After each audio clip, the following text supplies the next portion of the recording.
बरनवाल जाति को ओबीसी में शामिल कराने को लेकर बिहार भ्रमण अभियान के तहत रविवार की रात रजौली के बरनवाल जाति के गणमान्य लोगों की एक बैठक हुई। आगामी 20 अक्टूबर को बरनवाल समाज के लोगों के द्वारा बरनवाल को ओबीसी में शामिल कराने के लिए पटना के गर्दनी बाग में होने वाले एक दिवसीय धरना प्रदर्शन की सफलता को लेकर रजौली के KGS मैरिज हॉल में आयोजित बैठक में बरनवाल जाति को ओबीसी में शामिल कराने को लेकर समाज के गणमान्य लोगों, बुजुर्गों व आम लोगों के साथ बैठक कर गहन विचार विमर्श किया गया। मौके पर बजरंग दल के पूर्व जिला संयोजक जितेंद्र प्रताप जीतू, रजौली के बरनवाल समाज के संरक्षक दिलीप लाल, बरनवाल नव युवक सेवा समिति के अध्यक्ष धनंजय कुमार उर्फ धन्नू, सचिव संजय कुमार बबलू, उपाध्यक्ष विनोद आर्य, शंकर लाल, सुरेंद्र लाल, केसर प्रसाद उर्फ प्रकाश, संजय कुमार, संतोष कुमार, शैलेंद्र कुमार अकलू, अजीत लाल, अशोक कुमार सक्सेना, धीरज कुमार आर्य, उमा शंकर प्रसाद उर्फ लड्डू लाल समेत बरनवाल जाति के दर्जनों गणमान्य लोग उपस्थित थे। आइए देखते हैं गया के राजू बरनवाल ने क्या कहा। जय जी, हमारे अभिभावक और समाज के अग्रणी भूमिका निभाने वाले दिलीप जी, हमारे साथ चलकर आए गोपालगंज से ज्योति प्रकाश जी, डॉक्टर बच्चू लाल जी, जित्तू जी, श्रवण जी, जितेंद्र जी, जवाहर जी, साथ में कृष्णा जी हैं, विगन जी हैं, नीरज जी हैं, उमा बाबू हैं, सुबोध जी हैं, सभी लोग आए हुए हैं। विनोद बाबू भी, आप देख लीजिए, विनोद बाबू को देख लीजिए भाई, 70-75 वर्ष का उम्र है और कितना लालच है, कितना लालची हैं, आप समझिए कि इस उम्र में अगर इतना लालची आदमी हो जाए, बरनवाल परिवार अपने खून और खानदान के लोगों से मिलने का लालच इतना हो जाए, तो निश्चित रूप से अभी हमारे दिलीप भैया कह रहे थे, उनके मुखारबिंद से जो लफ्ज अल्फाज जो था वो था कि हम लोगों को लगातार कार्यक्रम करनी चाहिए थी, निश्चित रूप से करनी चाहिए थी।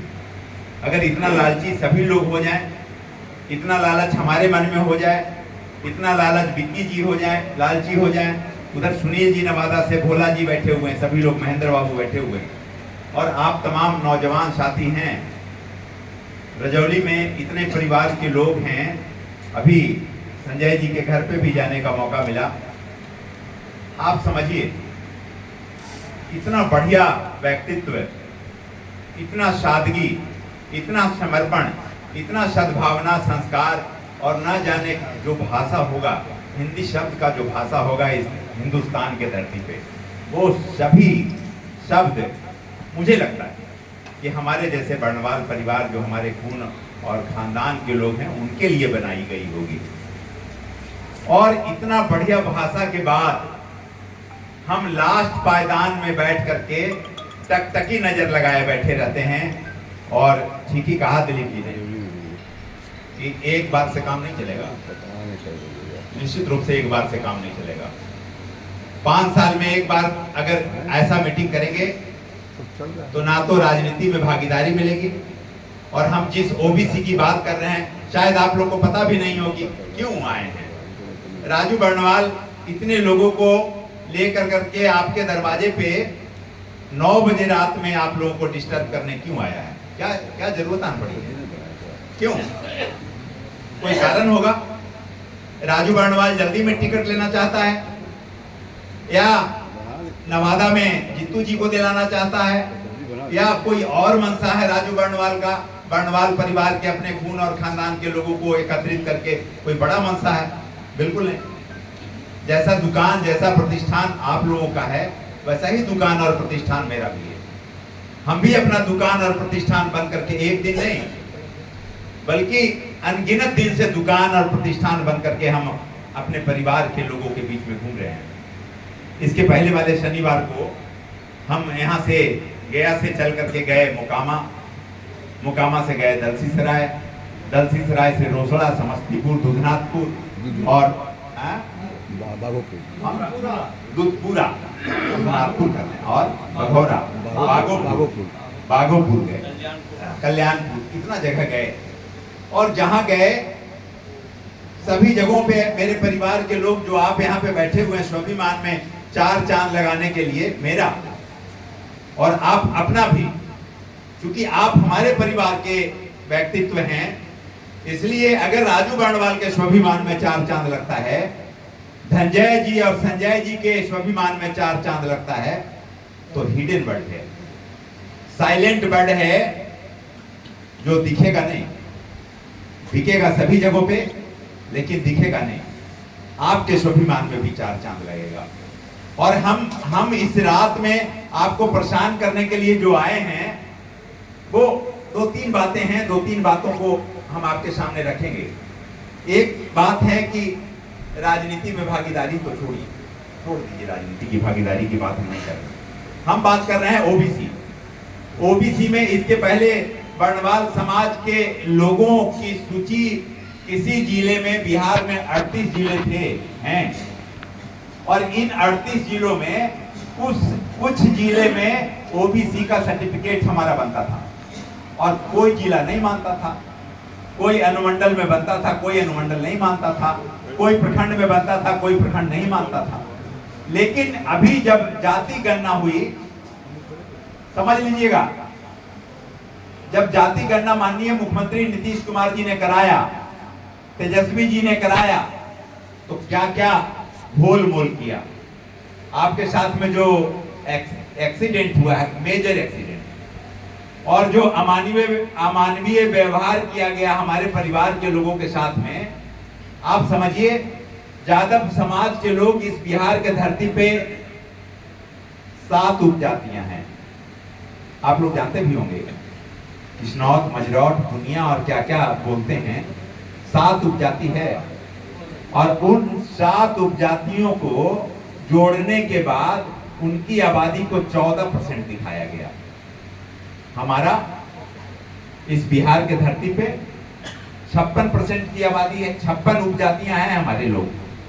वैश्य समाज के लोगों की आबादी 26% है और 56 उपजातियां में विभक्त हैं हमारे परिवार, खून और खानदान के लोग। और हमको क्या दिखाया गया?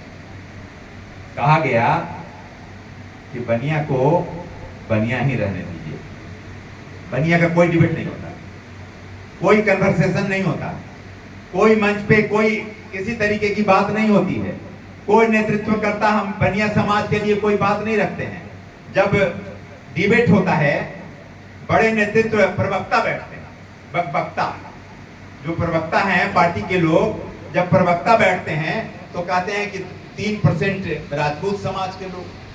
धनंजय जी हमारे अध्यक्ष है, धनंजय जी जिसे कहेंगे हम उसे वोट दे देंगे। मैं ये भी कहता हूं कि हो सकता है कुछ लोगों को धनंजय जी से तकलीफ हो, आप वोट नहीं दीजिए, आपका वोट देखने कोई व्यक्ति नहीं जाता, लेकिन मुंह से जरूर कहिए कि धनंजय जी हमारे अध्यक्ष है, धनंजय जी जिसे कहेंगे उसे हम वोट देंगे। राजू जी हमारे प्रदेश अध्यक्ष है, राजू जी प्रदेश में जिसको कहेंगे उसको हम वोट देंगे। देखिए आपका महत्व तो बढ़ जाएगा। वो विधायक, वो एमपी, वो लोग आपकी बात को सुनेंगे। और यही हुआ है राजनीति में। मैं पीछे भी कहा था कि नित्यानंद यादवों के कुल में जन्म होने के कारण भारत के गृह राज्य मंत्री बना दिए गए। नंदकिशोर यादव कुल में जन्म होने के कारण भाजपा ने उनको विधानसभा अध्यक्ष बना दिया। लेकिन क्या बिहार की या देश की जनता इन दोनों को यादव अपने नेता मानते हैं? क्या वो किसे मानते हैं? तेजस्वी यादव को मानते हैं। वो तेजस्वी यादव को मानते हैं। चमार जाति किसे नेता मानती है? मायावती को मानती है। पासवान किसे नेता मानता है? चिराग पासवान को मानता है। अवधिया कोई किसे नेता मानता है? नीतीश कुमार को मानता है। सहनी किसे नेता मानता है? मुकेश सहनी को मानता है। उसका रिजल्ट आप देख लीजिए। आप नेतृत्व स्वीकार करने को तैयार ही नहीं है। और जब तक आप तैयार नहीं होंगे, पैसा बहुत हो सकता है। दुकान 8 बजे हम खोलते हैं, 8 बजे बंद कर देते हैं। रास्ते में घटनाएं भी होती है। आपको तकलीफ भी होता होगा कि कोई नेतृत्व करने वाला नहीं है। नेतृत्व करने वाला है, आप नेतृत्व मानने को तैयार नहीं है। लालू यादव के सरकार में अगर सबसे ज्यादा 15 साल में किसी जाति की हत्या हुई तो यादवों की ही हुई। लेकिन वो उसने संघर्ष किया और आज भी कर रहा है। आप कहीं नहीं है। आप हिंदू राष्ट्र का नारा लगाते रहिए, आप सोशल मीडिया पर प्रचार करते रहिए। आज राजनीतिक परिक्षेत्र में बनवाल जाति का क्या मतलब है? दूसरी जातियां हम लोग राजनीति करते हैं, बैठे हुए जीतू जी यहाँ, राजू जी बैठे हैं, हम लोग राजनीति करते हैं। होता क्या है कि दूसरी पार्टी के पास जब हम लोग जाकर बात करते हैं तो कहते हैं नहीं भैया, ये तो आपकी जाति तो जो है वो भाजपा के लिए काम करती है, भाजपा की बदौलत। आपका नेता कहता है कि भाई आप वोट दे दीजिए फलाने को, आप कहते हैं नहीं भाजपा बहुत अच्छी है। किसके लिए अच्छी है? किसके लिए? सत्ता पाने के लिए, न कि वर्ण वालों के लिए। संघ में आपके लोग, मैं आज भी गाड़ी में बता रहा था चाचा जी को कि आपके बर्नवाल प्रचारक जो देवरिया के थे, गिरजा बाबू के बड़े भाई, उन्होंने राजनाथ सिंह को ओटीसी कराया। रिजल्ट क्या हुआ? राजनाथ सिंह आज देश के की पोस्ट पर बैठे हुए हैं और वो व्यक्ति कहां है इसका पता नहीं है।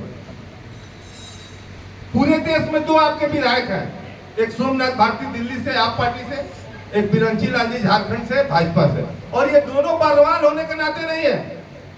ये मैं दावे से कहता हूं, बलवान होने के नाते नहीं है, वो अपनी राजनीतिक सूझबूझ की वजह से है। लेकिन जब तक आप नेतृत्व नहीं मानेंगे, हमारी राजनीतिक विकास नहीं होगी, और राजनीतिक विकास नहीं होगी तो ना ही हम अपने बच्चों को राजनीतिक संरक्षण दे पाएंगे और ना ही आज ओबीसी से क्या फायदा है? जो कौन ओबीसी में है उसको राजनीति में बिना कुछ मांगे मिल जा रहा है त्रिस्तरीय पंचायत में, बिना कुछ मांगे चुनाव वो लड़ेगा, वोट आपको उसी को देना होगा। आप उसमें कहीं है नहीं, आप जनरल में है, और जनरल की जब बारी आती है तो आप कहते हैं फलना बहुत दबंग है, फलना का समीकरण बहुत बढ़िया है, फलना के पास वोट है। अरे वोट आपके पास भी है भैया। एक बनवाल अगर चाहे तो कम से कम 5 वोट का व्यवस्था तो कर ही सकता है, लेकिन चाहे तब जब सब कोई धनंजय बन के रजौली में चुनाव लड़ेगा तब जाके धनंजय जी की विजय होगी। जब तक धनंजय जी अकेले चुनाव लड़ते रहेंगे, जब तक जीतू जी अकेले चुनाव लड़ते रहेंगे, जब तक ज्योति जी अकेले चुनाव लड़ेंगे, कहीं कुछ होने जाने वाला नहीं। ओबीसी की परिस्थिति इसलिए हम लोग कह रहे हैं कि अगर ओबीसी में हम आ जाते हैं तो हमें त्रिस्तरीय पंचायत समिति में भी बेनिफिट होगा, और हमारे पूर्वज तो चले गए और हम लोग भी कुछ दिन में चले जाएंगे। आने वाले पीढ़ी को नौकरियों में, राजनीति में जो संरक्षण मिलना चाहिए ओबीसी की वजह से, अगर वो नहीं मिलता है तो वो भी वैसे ही कह के चला जाएगा जैसे हम लोग जा रहे हैं। इसलिए आपकी उपस्थिति इसलिए नहीं कि ज्योति जी को विधायक बनना है, राजू जी को विधायक बनना है, ज्योति जी को विधायक बनना है। उपस्थिति इसलिए कि आने वाली पीढ़ी कल याद करे कि हमारे कौम के लोगों ने लड़ा और मुझे इस ओबीसी में ले आए। सरकार की आंख खुले। आज सरकार क्यों नहीं आपको चाहती है? सरकार इसलिए आपको नहीं चाहती है कि वो जानती है कि आप बोल नहीं सकते हैं, आप रो नहीं सकते हैं, आप मांगने पे कुछ दे सकते हैं, इसके सिवा कुछ नहीं कर सकते। जिस दिन आप बोलने लगेंगे उस दिन सरकार हिल जाएगी, ये मैं दावे के साथ कहता हूं। और जीत में ही जीत नहीं होती है, हार में भी जीत होती है। जिस दिन रजौली में विधानसभा, पंचायत स्तरीय चुनाव में, लोकसभा में ये बात उठने लगेगी कि बरनवालों ने वोट नहीं दिया और हम चुनाव हार गए, उस दिन आपकी जीत सुनिश्चित हो जाएगी। जय हिंद, जय भारत।